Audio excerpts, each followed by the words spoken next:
baka people are wondering why we bring in Professor D. Sir, kayo po isa sa mga signatories sa impeachment complaint, the first one that was filed, di ba?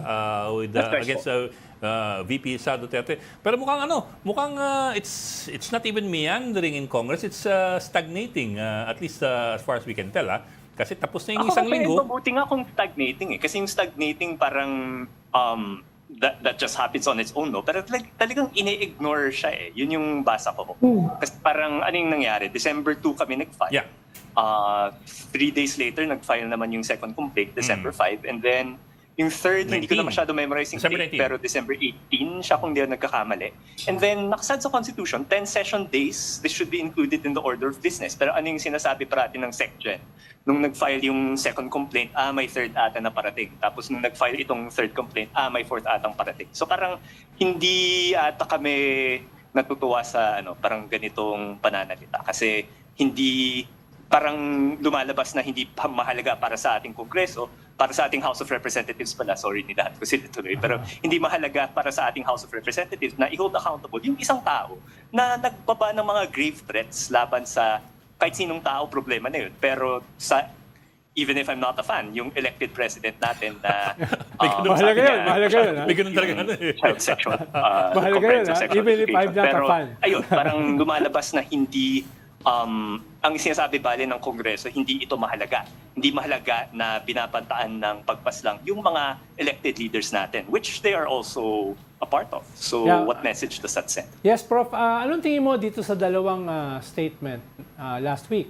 Una, naglabas ng statement si Presidential Legal Counsel Enrile na binabanatan yung INC rally na hindi nito pwedeng sagkaan yung mandate ng Congress para iproseso yung impeachment complaint, no? Medyo political statement 'yon dahil siyempre hindi naman basta-basta maglalabas ng ganung statement yung presidential chief legal advisor nang walang kahit paanong pahintulot, no? Ikalawa, yung sabi ni SecGen na i-refer na daw niya this week yung tatlong complaints. Hindi na daw mahihintay yung fourth complaint, no? Which means pag diyan ay na-refer na, pwede nang i-invoke dyan yung lifting ng bank secrecy laws, yung AMLA, no, na sinasabi ni Senator Trillanes, papatunayan yung kanyang hawak na mga tseke galing sa mga drug lords, pogo lords na pumasok sa account ng mga Duterte. So, yan ba ay nakakadagdag sa inyong optimism or yan ay dribble pa rin?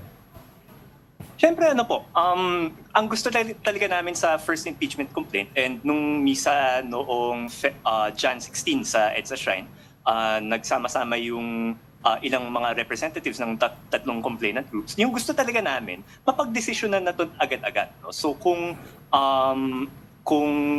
mapagkakatiwalaan yung sinabi ni former Senator Enrile, which is a very strong statement to say, maganda yan, no? Tsaka kung more seriously, kung talagang seryoso yung SecGen na okay, hindi na nila aantayin yung fourth complaint, good. Kasi earlier last week parang iba yung tone nila, di ba?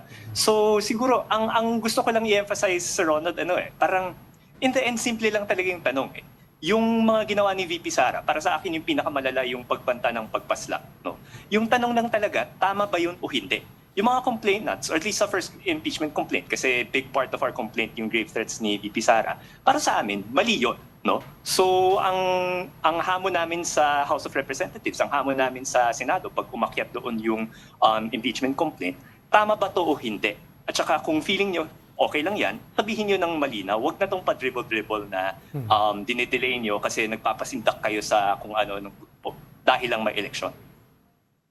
Professor, from the start ang balita ko from yung hindi naman masyadong partisan sources. Kulang daw talaga sa boto sa House. And in fact, ang paulit-ulit ding sinasabi ng ibang tao doon sa House, nag-head count daw sila. Kulang, hindi daw kaya yung 103. And yung nung final nyo I don't remember kung na-file nyo na or you were about to file yung first complaint, si Clarita Carlos, the former National Security Council Advisor, na ngayon is working in the office of the Speaker mismo. Sinabi niya sa akin, tinanong ko siya, sabi ko, matutuloy ba impeachment? Kasi mukhang seryoso na. Sabi niya, they don't have the vote. Sabi niya, you can quote me on that. Ibig sabihin, nagbibilangan sila, ha? Binibilang nila eh. And remember, nung nag-file din yung pangalawa, I think, ang balita namin, which we reported also, ang balak ay i-fast track na lang, parang yung ginawa ni Manny Villar, na kumuha na lang na signature, 103, they were confident they will get the 103, at idiretso na lang sa Senate, at para mabilisan na dahil kulang na nga sa oras. Pero hindi na hindi nangyari. So, anong tingin nyo? Kayo ba merong grupo din sa inyo na kahit yung informal headcount lang, you think inuupuan lang talaga o talagang kulang sa boto even in the House? Kasi yung sa Senate nilista na rin yan ng mga grupo Nagbilang sila ng siyam na against Sigurado sila magiging against. Pero dun sa House, kayo, sa tingin nyo, totoo na talagang kulang lang yung votes, kaya hindi matuloy-tuloy? Yes, siguro po just quick aside lang po na alala ko since nabanggit niyo po si Ma'am Carlos.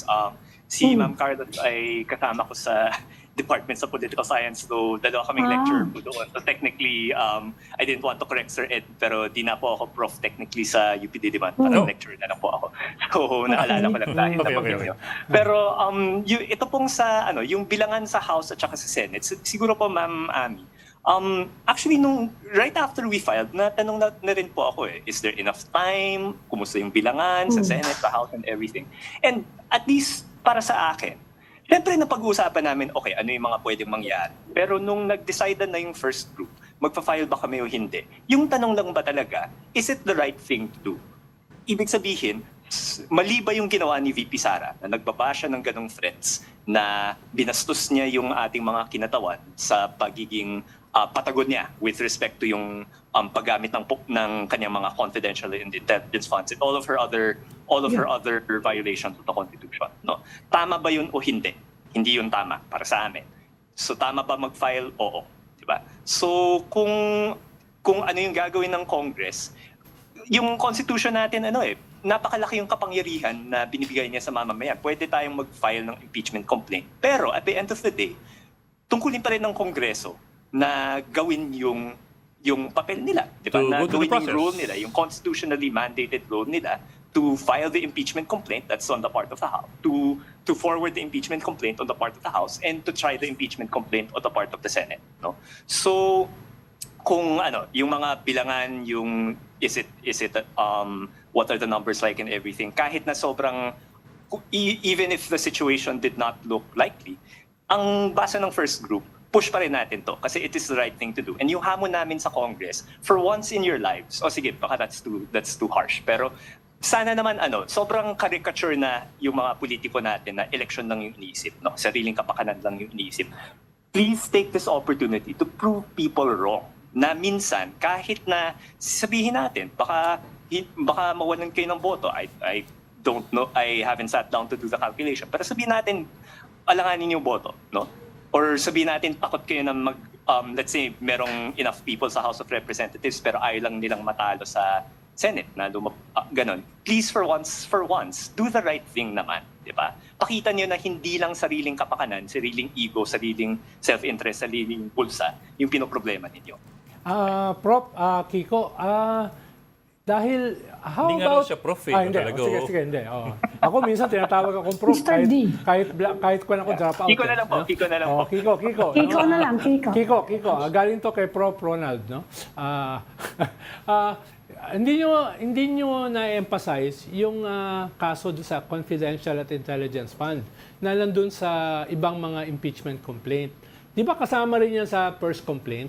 Yung usapin Kasama na yan? rin po. It's Articles 1 to 3 kung di na nakakamali yung confidential intelligence fund. Pero siguro, at least ako, siguro just speaking from my personal experience kung bakit ako nag-decide na mag-file. Talagang, to me, everything changed noong November 23. Nung lumabas yung ganong grave threat ni VP Sara. Kasi para sa akin, simpleng tanong lang talaga masama bang pumatay o hindi? Ang tingin ko, masamang pumatay. Diba? And that deserves to be impeached. So, siguro ako mismo, mas passionate ako doon compared to some of the other articles. Pero, syempre, hindi rin tama yung paggamit ng confidential intelligence funds ng actually on the surface of it. Bakit may confidential and intelligence funds yung DepEd? Naalala ko na yung isang defense nito is merong isang workshop para sa mga kabataan na to prevent their recruitment by rebel groups. Pero bakit yung kailangan sa ilalim ng confidential and intelligence funds? Napaka-innosenteng purpose naman ito, no? So, for one, bakit may confidential and intelligence funds yung DepEd? Number one. And number two, paano ito ginastos, di ba? Yeah. So, and then dun lumabas lahat ng Mary Jane Piatos and all of that. So, and even that aside, the fact na ayaw niyang sumagot ng tanong mula sa ating House of Representatives na parte ng trabaho nila, alam ko sinasabi ng kabila parate, trabaho ng House is to create legislation. Oo, parte ng trabaho nila yun. Pero trabaho rin nila to check and balance the executive. Yeah, No? yeah. To check and balance the executive. Huling tanong and na, parte, Kiko. yung Office of the Vice President ng executive. Yes. So sobrang very big, not to diminish yung importance ng CIF. Yeah, Kiko, huling tanong na lang. Anong mga plano nyo itong next few days? Halimbawa, alam ko, sa 25th, may plano yata kayo sa birthday ni grandmother mo. Tapos sa 31st, meron din mga plano, etc. So, anong plano nyo para malaman naman ng mga nakikinig sa atin? So, actually, sa totoo lang, Sir Ronald, yung maganda is nung nagkaroon ng misa nung Jan 16, parang this was one of the first times na nag-usap yung lahat ng complainants. And doon ko na lang nalaman may ganitong mga activities. Halimbawa yung Jan 25, ang balak po talaga for the Aquino Foundation, kasi executive director din po doon, magbe-blessing lang kami ng museum namin sa Tarlac kasi baby yun talaga ni Lola Cory. We thought it would be a good thing to do on her birthday. Pero nalaman ko na lang na I think yung third group, may ilan doon na nag-spearhead ng isang misa tsaka mobilization na rin against impeachment sa Plaza Roma on Jan 25. No? Ayusin ko lang I'm trying to make sure na maayos lang yung schedule ko, pero for sure meron din sa first group na pupunta, tsaka I think I was informed meron din sa second group. Yung sa Jan 31 naman, may iba-ibang mga pagkikilos. So alam ko the second group is planning, although medyo marami pang pag-uusap na nangyayari, pero yung second group, kung hindi ako nagkakamali, sa Luneta meron silang mobilization. Yung first group, pinag-usapan namin ngayon kung ano yung magiging participation namin sa iba-ibang mga mobilizations on the 31st. We hope to come out with more information later this week po. Pero yun, mukhang the interesting thing is parang hindi lang kaming mga complainants yung nagsasabi na kailangan talaga ng mga ganitong pagkikilos. No? Kung ano-ano na yung lumalabas na anti-impeachment na honestly kami mga complainants na babalitaan na lang namin and we participate. So it shows na meron talagang malaking parte ng ating population na nagsasabi, na sumasang-ayon sa posisyon namin na yung mga pinagkakagawa ni VP Sara, the grave threats, yung paggamit niya ng confidential funds, yung pagiging pabayaan niya bilang DepEd Secretary, and all of these other crimes, maling-mali yun at kailangang masabi natin sa ating mga leader na mali yung mali. No? Okay. Maraming salamat. Should I say former professor? Or, Ex-professor. Ex-professor. Kiko Kiko Aquino D. Lee, isa sa mga signatories. Thank you, Kiko. Isa sa mga Salamat. signatories sa impeachment complaint against Salamat. VP Sara Duterte. Thank you very much, sir.